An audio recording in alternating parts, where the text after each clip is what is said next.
Ani, Bonjour, Kwekwe, Tanzi, Scano. It's Catherine and Brian at Moonstarlodge, Georgian Bay area of South Central Ontario. And we're here with our Indigenous perspective on all things cartomancy. Welcome if you're new, welcome back if you're an old-timer. And before I get into it, I want to make a clarification about a couple of things.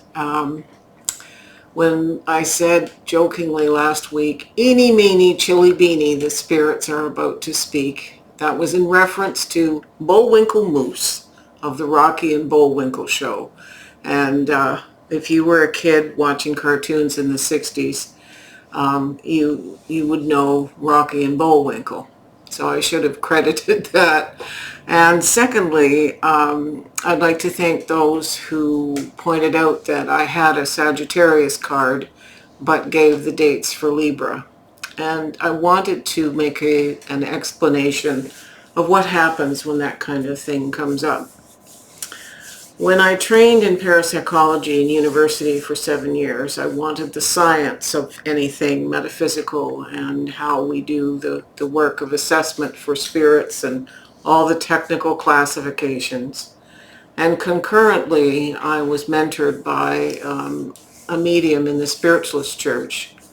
After graduation, I later became a spiritualist minister, going through the student minister and then licensed and then ordained and finally registered in Canada as a licensed minister.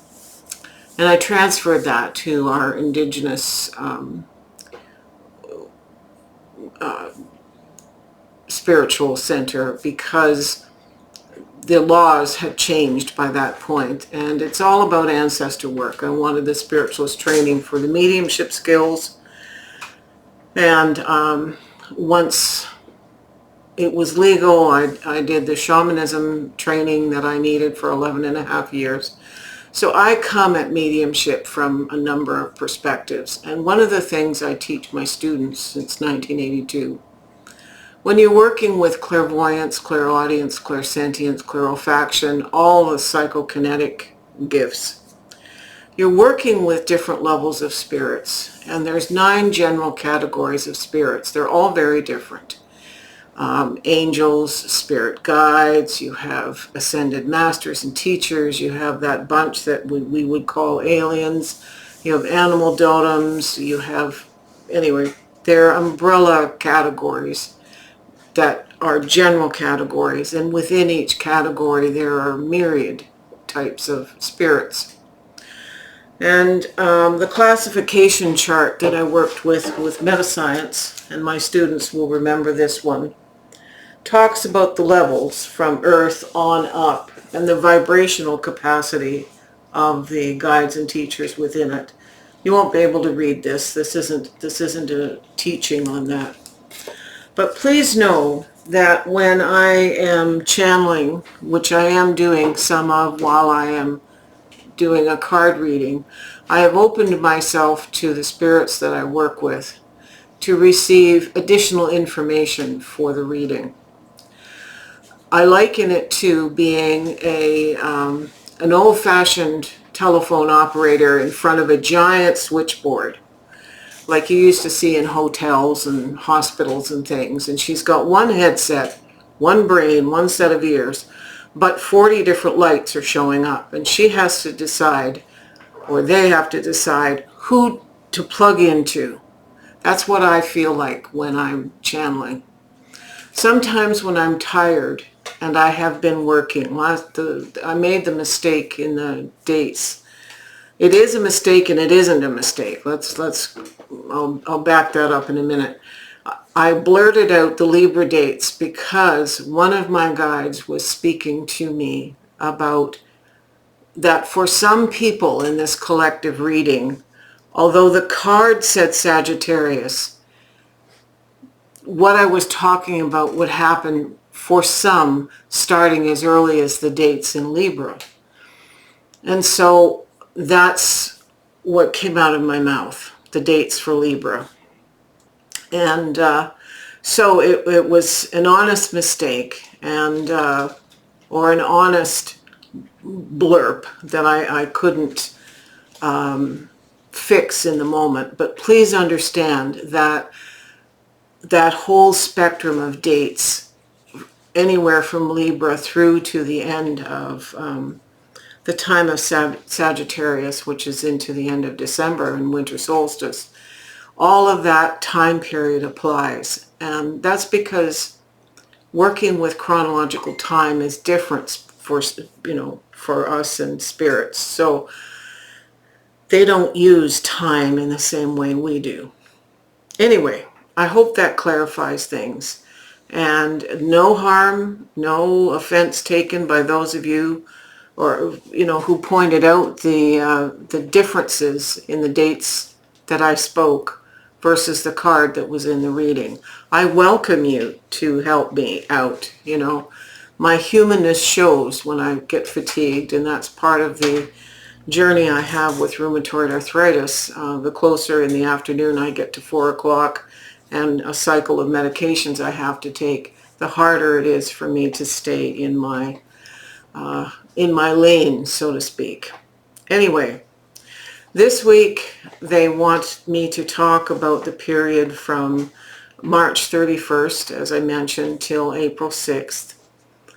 We are just coming out of an eclipse new moon, and I mentioned last time that this is very important to us in the shamanic community particularly, because we do a lot of journeying without the vibrational pressures that stop us from going as far as we possibly can between the nagual and the tonal, or the tonal and the nagual and back again.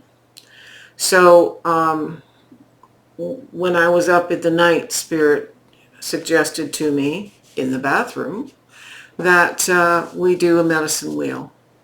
So I've got a number of traditional medicine cards out, traditional indigenous cards, and in a format that Spirit approves of.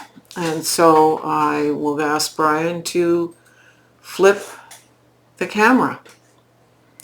I will simply post a picture of the decks used, if possible, because it's really hard this week. We've got some camera problems and setup problems. Anyway, here are the cards. And if you've never watched a medicine wheel spread, we always start in the east. This is the spring, the beginning of the circle, childhood, young adult, mature adult, senior, spring, summer, fall, winter. You get the idea. So I'm going to start here with our principal card. These 4 on the outside are 4 principal tarot. And we've got, we start with the Emperor. The Emperor is about finding our law, our internal law, our structure, our foundation, stability. I keep coming back to structure, but knowledge. And it's about making sure that the environment in which, excuse me, we function has everything intact. Got to grab my coffee here. So we start with the Emperor. So this is a strong Major Arcana card.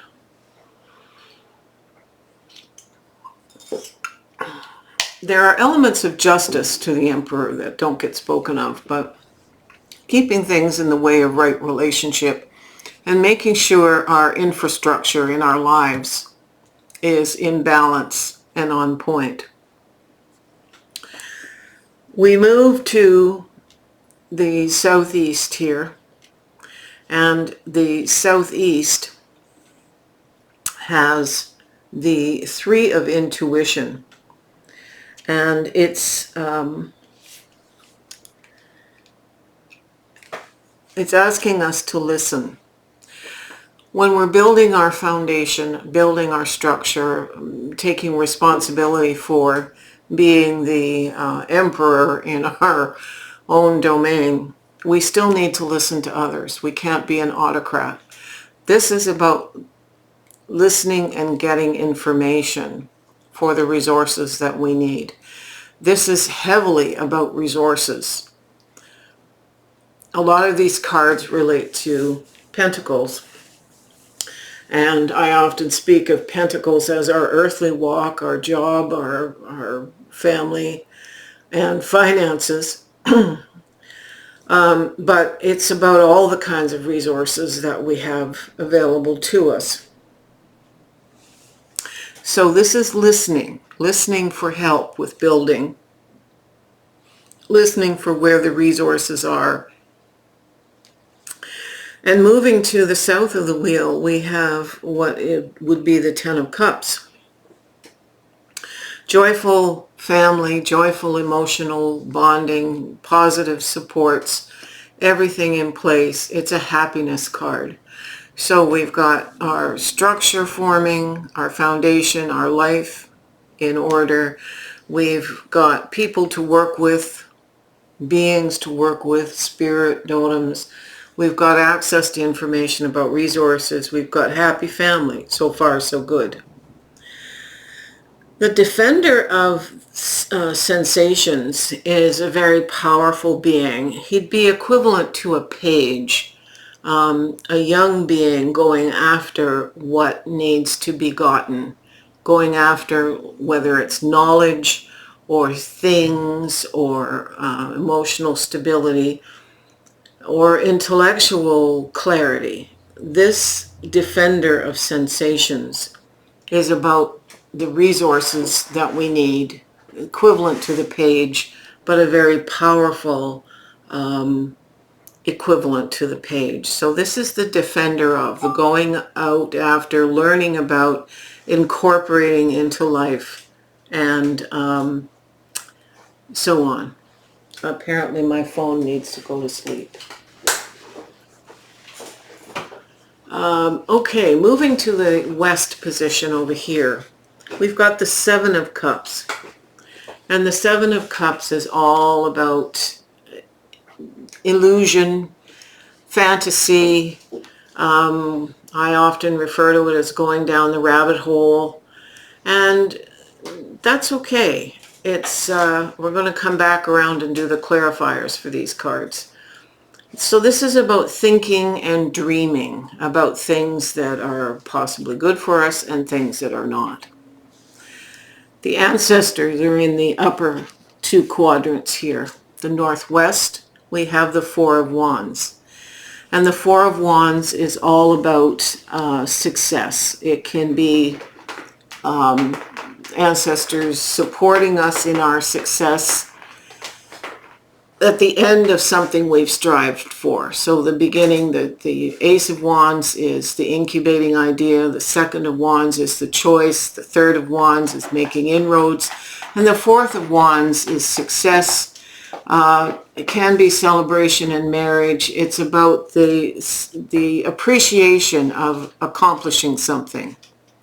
What's interesting, from a different deck, we have the Four of Wands again here. And it's, as you can see, it's a gestated, a female at the end of a gestational cycle of pregnancy. The baby is about to be born. So it's a successful completion to a period through some sort of journey.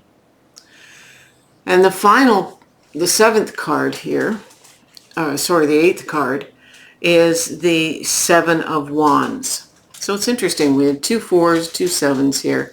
The Seven of Wands is all about protecting what we've journeyed to receive and be successful at doing. So let's come in to see what the clarifiers have to say. I'm going to do these four cards with their clarifiers first. So the East card is asking us to trust. Trust what we're hearing. This is our intuition, using our knowledge, trusting that we are making the right decisions. The 3 of intuition is clarified by the card for Pluto. And Pluto represents death, and it represents Scorpio, actually. So it's a death and rebirth. Something has to end for us to have continued success. And we need to listen to others who are sharing with us that something has changed and something has ended. This successful, emotionally happy family, the card that's clarifying is repetition. And repetition is keeping doing what we know how to do, what we've learned makes for a successful family. Do what you do, and do what you do well, and let go, let die, what doesn't keep a happy family. Maybe it's choices and behaviors, maybe it's the way we perceive something. We maybe need to change our outlook in order for happiness. So that's all tied in. Where it comes to the defender of sensations, the clarifier here is if the wild ones come with sticks. Our defender is being warned, our defender self, to not listen to negative self-talk, not listen to gossip, not listen to or participate speaking gossip. The tearing down of others and the tearing down of self can be a very negative way of reducing our vibration, so we won't see the resources that we're going after. Moving here, the West card with the 7 of Cups, the clarifier is play. So feel free to play with the ideas and the thoughts and opportunities that are being presented. Play with them and recognize what is illusion and what sanctifies your journey.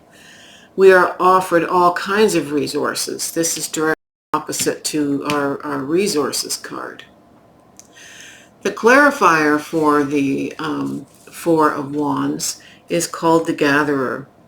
And this is somebody who harvests seeds and nuts and roots and gathers with the intention of having enough to plant in the next planting cycle, not ever taking too much and being guided by intuition that one has just enough. So since I'm talking about the heavy issue around resources here, I'm saying don't overgather resources. That becomes hoarding. Gather enough to complete the journey, to incubate what we're incubating, to set the infrastructure, to defend the happy home. But don't hoard, because that stagnates energy, and we cannot stagnate energy. When energy doesn't flow, we don't grow. There, I should copyright that. So clarifying here the 4 of Wands on that position, we have resilience. Well, yes, absolutely. It takes resilience to finish a journey and to be joyful and get through it.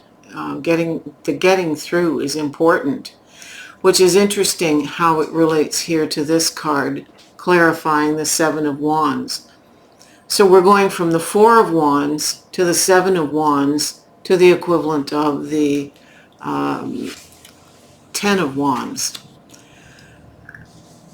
10 of Wands is about persistence, and we saw persistence over here. The 10 of Wands is about resilience.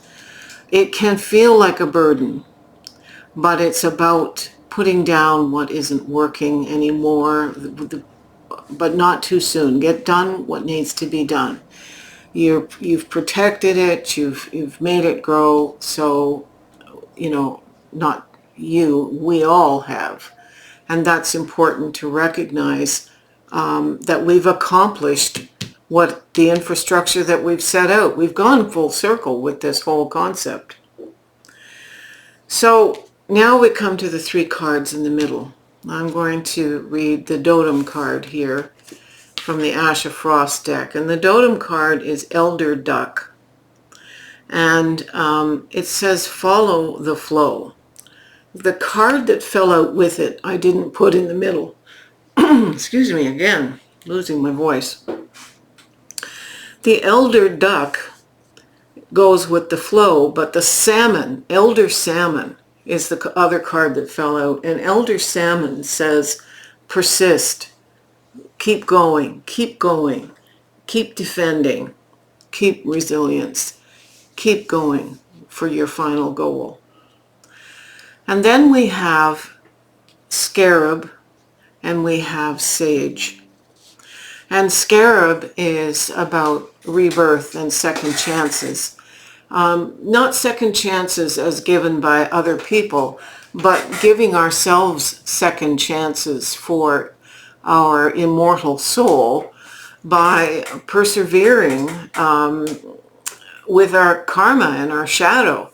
So the shadows pop up here. It's sitting right above. I find that quite extraordinary. You can't make this stuff up.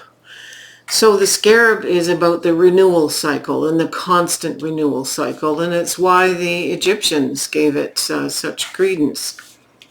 And its partner here on either side of the duck totem is Sage, and Sage is about purification.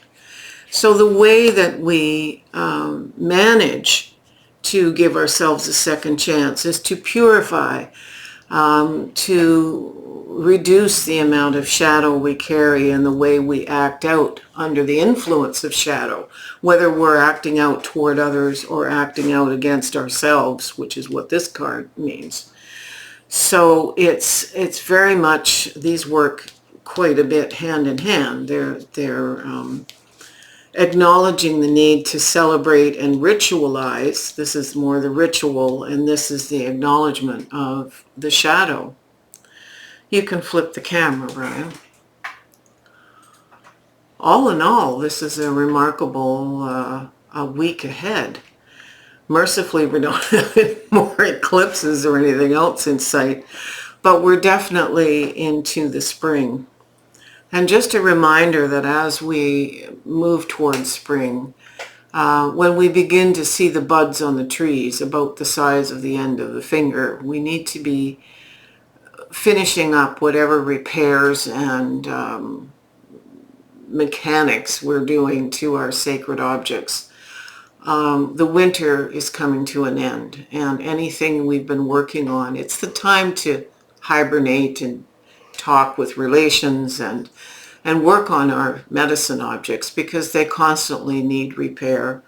They break, they get old, they get passed down to other people, our children. So the renewal cycle is upon us, but we are to finish whatever we're doing to renew. Anyway, I hope this is of help. The decks used and the photo of this spread here will be on all the socials. We're on Threads now. I'd like to thank people like Elaine and my friend, the jail nurse, and others for supporting us in this time. It's a real time of transition for Brian and I, and so we